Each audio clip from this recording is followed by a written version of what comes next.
Men are lazy towards me and should do better became men just aren't aware yet of how interesting I am. That's just one of the 5 mindset shifts that I want to share in this video from actual client sessions that I've written down here that led clients to meeting amazing men. If you're new to the channel, welcome. If you're a returning visitor, welcome back. It's great to have you here. In this video, I want to talk about 5 separate mindset transformations that clients had that helped them to the love of their life, to a beautiful relationship. So your inner world creates your outer world. I'm a true believer of that. And whatever you're experiencing in your outer world, especially if it's any kind of chronicity, any kind of pattern, any kind of regularity, it's your inner thoughts manifesting. We don't like to admit it sometimes, but it is true. And every single one of these 5 clients came to me with that as their reality. They weren't meeting the men they wanted to meet. In some cases, they weren't meeting any men at all. And they certainly weren't on the road to the healthy, happy relationship they wanted. So we had to look at why their inner world was manifesting that on the outside. And when we really dug deep, these were 5 of the mindsets and how we transformed them. Now, full disclosure, 3 out of these 5 clients met their guy online. So there will be some online stuff in this. 2 out of 5 did not. So let's dive in. The first one I just told you, men are lazy towards me and should do better.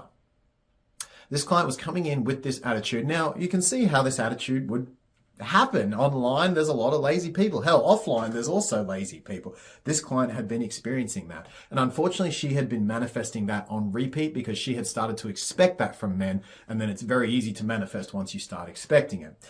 I had to show the client that, online is a place where unfortunately there is a lot of options. You do have to stand out, and someone is not going to realize your interestingness by default. You can absolutely write a great profile and sometimes get the first couple of exchanges off on the right foot for sure. But if you're wanting someone to invest in you consistently, especially before they've talked to you, before they've seen your face, you've got to realize that you're not special in their eyes. Right? Your profile probably doesn't stand out that much. You can get a little bit, but you've got to show that you're a human. You've got to show yourself. You've got to show how interesting you are. It's not going to be there by default in an online setting. So this client moved to this mindset of men aren't yet aware of how interesting I am, and it completely changed the whole experience for her. Suddenly, she was realizing that, okay, when I show up as my best self, even on a text messaging app platform, people start to become aware of how interesting I am. It doesn't take much because, frankly, most people are terrible texters. It doesn't take much to be in the most interesting 15% of women online. Same for guys, to be honest. If there's any dudes watching this, doesn't take you much, fellas, to impress these ladies. Be one of the top 10% of men, and they'll message you back. They'll go on a date with you. Ladies, I'm talking to you here. Men aren't yet aware of how interesting and desirable I am. Online is not a place where you can go like you possibly could in real life and immediately stand out and be desirable.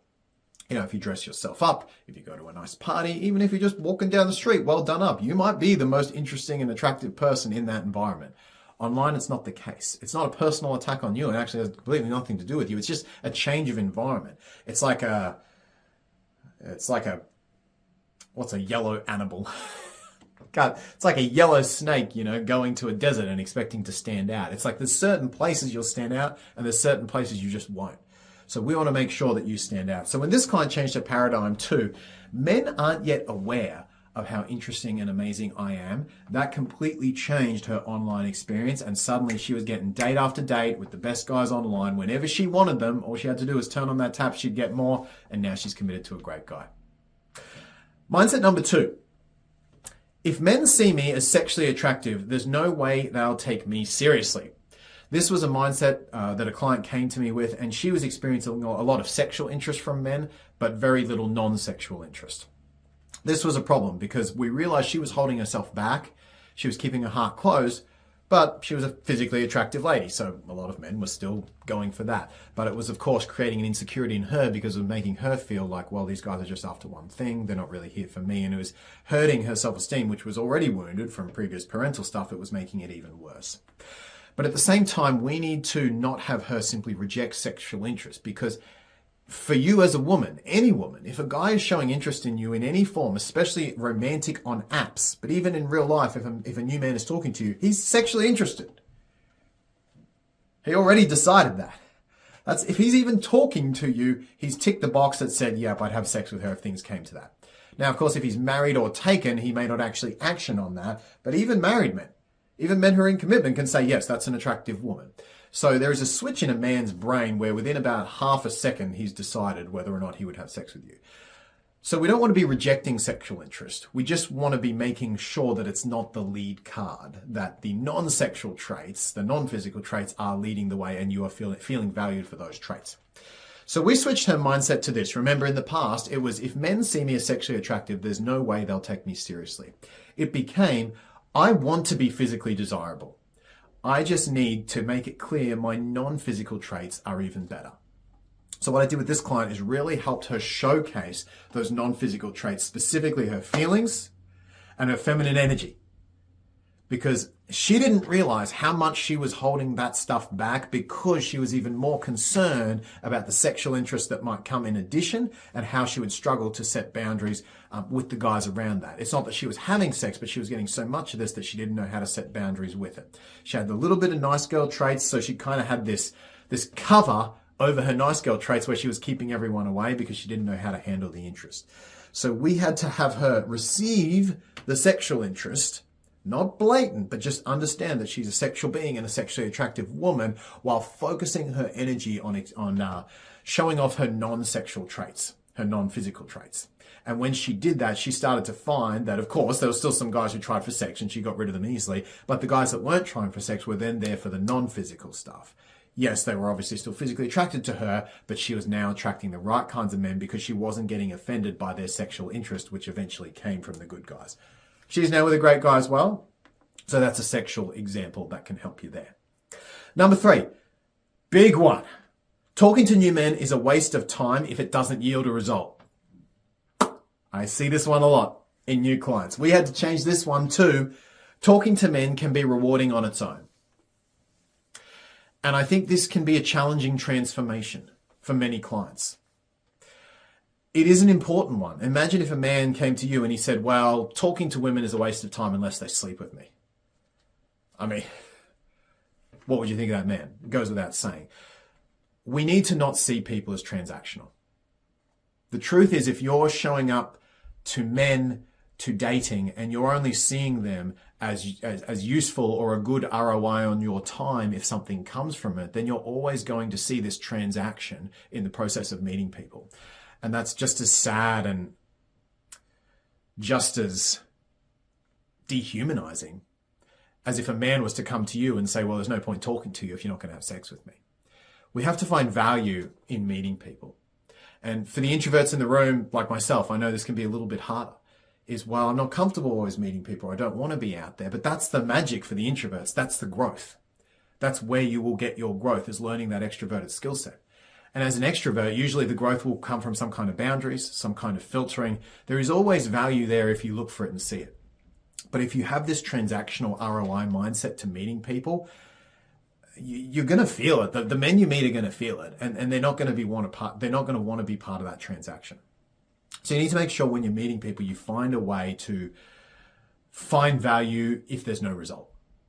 And women often say to me, well, Mark, I don't really have time for that. I'm a busy lady. I'm like, if you don't have half an hour, 20 minutes a week, a day to make some time to meet people, how the hell are you going to have a relationship? If you don't have time to meet a few people throughout your week, there's no way in hell you're going to be able to maintain a relationship. So we both know it's not about the time, it's about the priority. So for this client, it was a tricky transformation for her, but she started to find that, okay, I get that there's growth in the meeting process now. I understand that talking to men can be rewarding on its own. She started to enjoy men again, which is such a freaking pleasure. And I was so proud of her for that. And then from there, when almost she wasn't trying, that was when she finally met a good one, and they're now together and doing very well. Number 4, online one. I have to get through all the matches in the queue.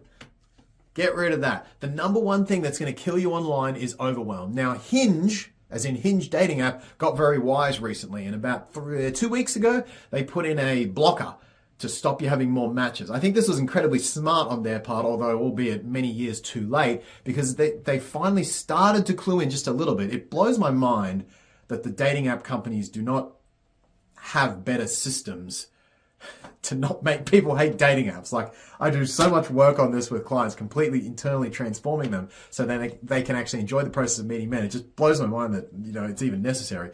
But nonetheless, Hinge figured out, okay, if you have more than 8 chats, people aren't getting dates. So Hinge has started to realize that overwhelm is one of the number one killers of a woman's experience online. Not men's, but a woman's. So for you, moving from I have to get through all the matches in the match queue to I need to finish the conversations I have before I start more is hallelujah.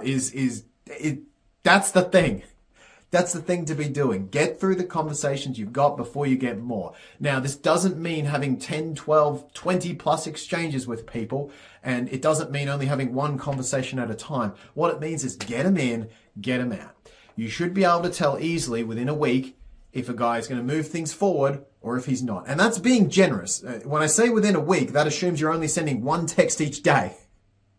Okay, one text each day should take a week. If you're doing 7 texts, it should take 1 day to figure out if a guy is in or out, and then he's out of the queue and you can bring a new match in. But don't overwhelm yourself. Any more than 5 or 6 guys in the inbox is overwhelm. Don't do it. I do this every day. I've done it for hundreds of days now in a row. Don't have more than 6 conversations in the inbox. It is an absolute killer. Finish the conversations you've got, then bring in more. And when I say finish, I mean either you've been on a phone date, that counts as finished, or you're 100% clear that this person is not a match and they've disappeared. That's what finish means. And the last one. This was a big one actually, and I think this goes against a little bit of this culture of, well, I just need to show up and be me and it'll all be fine. Relationships are a set of skills. There are very clear things we can do to improve or not improve our relationships. There are very clear things we can do to either push people away or bring them closer. It's not rocket science. Yes, there is chemistry, of course, and yes, we sometimes have chemistry and connection with unexpected people, but the actual art of building a relationship is a predictable series of steps. The art of destroying one is just as predictable. We don't often realize we are taking those steps, but they are nonetheless extremely predictable. So this client went from, I shouldn't have to practice any skill, he should like me for me. Can you relate to this? I sure as hell could when I started. I had this righteous attitude. Well, I was 18, I shouldn't have to practice any skill. Women should just like me. It's like, no, they shouldn't. You need to grow, Mark. And as men, we often need to grow a lot of our dating and relationship skills to be good partners for you. I mean, how would you feel if a man said that? Oh, I don't have to be any better to be a good partner. I just should be one. She should like me for me. You want a man to grow. You want a guy to do the work and to put in. It's important that you do as well. So we moved this client from I shouldn't have to practice any skill, he should like me for me, to open-heartedness is a difficult, lifelong skill that I will always be working on. Guys, vulnerability doesn't come naturally. Keeping your heart open, especially during conflict, does not come naturally. Anyone can have good communication skills, when things are going well and when everything's great, blah, blah, blah. But when the difficult conversations comes, when the conflict comes, can you keep your heart open? Do you want a partner who keeps his heart open? Because you're going to attract your mirror. The level of vulnerability and open-heartedness that you can manifest in conflict is going to be roughly equivalent to your partner's. Especially as the woman, you're going to be making space for that. So often in the heart space, he's going to be looking for you to lead just the same way you want him to lead the physical space. So open-heartedness is a skill. It is both being in our feelings and learning how to do that, being able to communicate them in increasingly vulnerable and scary situations, and even right down to knowing the word tracks. How to say it in ways that makes the most sense, not just from the English language in general, but also to help your partner in the way he receives it. And that's part of working as a team. So all this is to say that building relationship skills is a thing. And saying I don't have certain skills or I'm not that good at certain skills is perfectly okay. That's normal. If you keep doing the same things you've always done, you keep getting the same results. And if you keep being the same person you've always been, you'll keep getting the same results. So keep that in mind, because we often have this hesitancy to change after we turn 21 or 25 or something. That's like, no, I should have got every skill I need now. He should just love me for me. She should just love me for me. It's like, well, actually, no, we often do need to learn new skills to have successful relationships. And I'll put my hand up and say, yeah, I've had to put my ego aside and learn skills, not just to date, but also to be married, to be a dad. There's plenty of skills that I've had to figure out. And there's certainly not skills that I would have had 5 or 10 years ago. So does that mean I'm changing myself to have better relationships? Heck yeah. Proud to do so. So again, those 5 mindsets. I want to be physically desirable. I just need to make it clear that my non-physical traits are even better. Talking to men can be rewarding on its own. I need to finish the conversations I have before I start more. Men aren't yet aware of how interesting and desirable I am. And open-heartedness is a difficult lifelong skill I'll always be working on. If you want to go deeper with this and meet a great man, I work one-on-one with a no man, no fee guarantee. You can book a session via the link in the description below. Otherwise, leave a comment with your thoughts. Hit the big red subscribe button with the little bell next to it and give the video a thumbs up. Leave a comment with your thoughts. I can't wait to see you in the next video very soon.